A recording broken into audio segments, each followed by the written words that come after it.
Diana Panchenko was the Ukrainian Journalist of the Year until Zelensky, in the name of freedom, liberty, and freedom of speech, turned against her, put her on a hit list, put her on a death list, blacklisted her, and began to see if he could push her out of the country, see if he could push her out of public life altogether. This is the top Ukrainian broadcaster and journalist of the year 2024.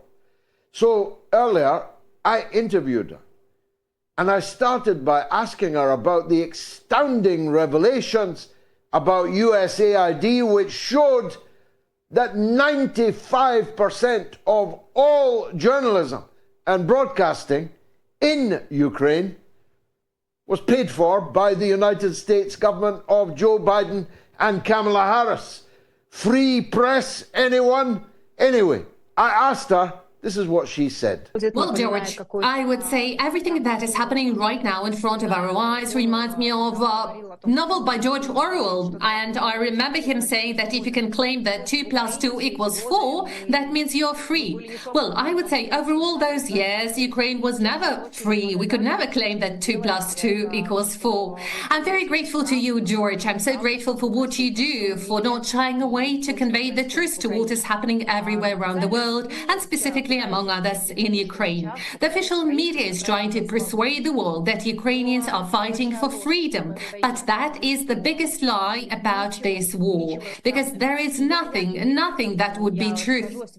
And the outstanding example of that, if I may say a few words about myself, I was born in Ukraine. I started there for more than 15 years. I worked in Ukrainian media, and I always called for peace. I always called for negotiations with all the neighbors. And as a result, Zelensky introduced personal sanctions against me, and there are 2 criminal cases opened against me, and I'm facing the risk of life sentence in Ukraine. I've been attacked repeatedly. I was attacked with a machine gun. Have you ever heard that some journalists who are being financed and supported by USAID are being assaulted? And this is happening. Many of my colleagues, former colleagues, are in prison today. Nobody's talking about that. And the issue on how USAID affected the situation that today Ukraine is virtually destroyed is so big that I could talk about this topic for hours. But if I was to focus on the main thing, I would say that over all those years, the people who were calling themselves the measure of true democracy and moral values were actual killers and assassins by destroying physically or morally people who were speaking for truth. In the very first days of war, Ruch Chesna, an organization sponsored by USAID, called me the so-called traitor of Ukraine and included me in a list of the so-called traitors of Ukraine. They just labeled a sticker on me, traitor. And afterwards, all of this information was published by numerous media. People were told that I'm a traitor. People were trying to turn the whole country against me. And there are many other journalists like me. And today we find out that all those people were acting based on the instructions of USAID, and they were financed by USAID. So there is nothing about freedom or democracy. We find out some horrendous truth that consortium of non-commercial organizations was also financed by USAID, and it presented a whole number of criteria to Zelensky that he had to be guided by his actions. One of the most important criteria was a direct prohibition to start peace talks. He was prohibited to hold a referendum regarding the potential peace with Russia. So Ukraine had only one option: to participate in a war where the situation was so biased.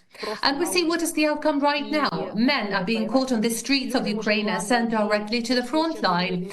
The apartments are being destroyed because law enforcement officers come into the apartment by breaking in through the door and taking out all the men and taking them directly to the front line. And anyone who would dare, or who has dared, to say that's not the right approach, we need peace talks at any cost, we need to stop this war, all of the people who think that are going to prison, are being tortured, or are facing sanctions just like I did. There are criminal cases opened against them. I had to bring a lot of sacrifices to be able to speak truth. I had to leave Ukraine. I was lucky to be able to leave Ukraine until it was too late, to be able to convey my truth to the rest of the world.